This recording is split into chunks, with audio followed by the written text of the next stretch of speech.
किताबा सिख बरात लैके जा रहे थे, पिंड जाना सी ते राह भुल गए, पिंड का नाम भुल गए।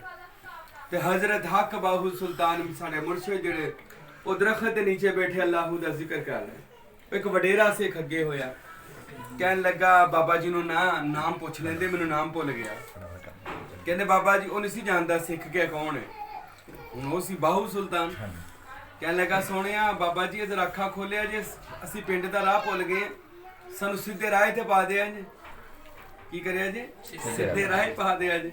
हुण जो बली नू कहना सीधे राह पा दो, सरकार ने अख बंद की हुई सी, जिक्र च मसरूफ सी। हजरत ने उहदी गल सुन के अख खोली, जिक्र पहले ही जारी सी। जिदे जिदे ते नजर पैंदी गई सारियां नू चुक्या ते नबी पाक दी कचहरी च पहुंचा दिता। सब नू मदीने नजर नाल ही मदीने पहुंचा दिता।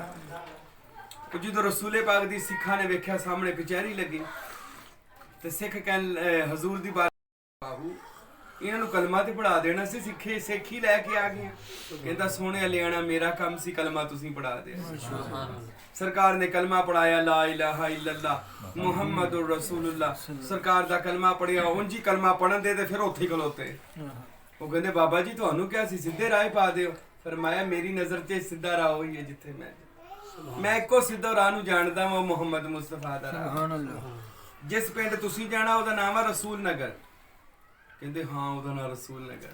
ते कहंदे जिस रसूल नगर नू तुसी जानदे आ, ओह बाजार जानदा, ते जिस रसूल नगर नू असी जानदे असी तुहानू पहुंचा देता। वली ते ओह हुंदा है ना, मुर्शिद ते ओह हुंदा निगाहे वली में ये तासीर देखी बदलती हजारों की तकदीर।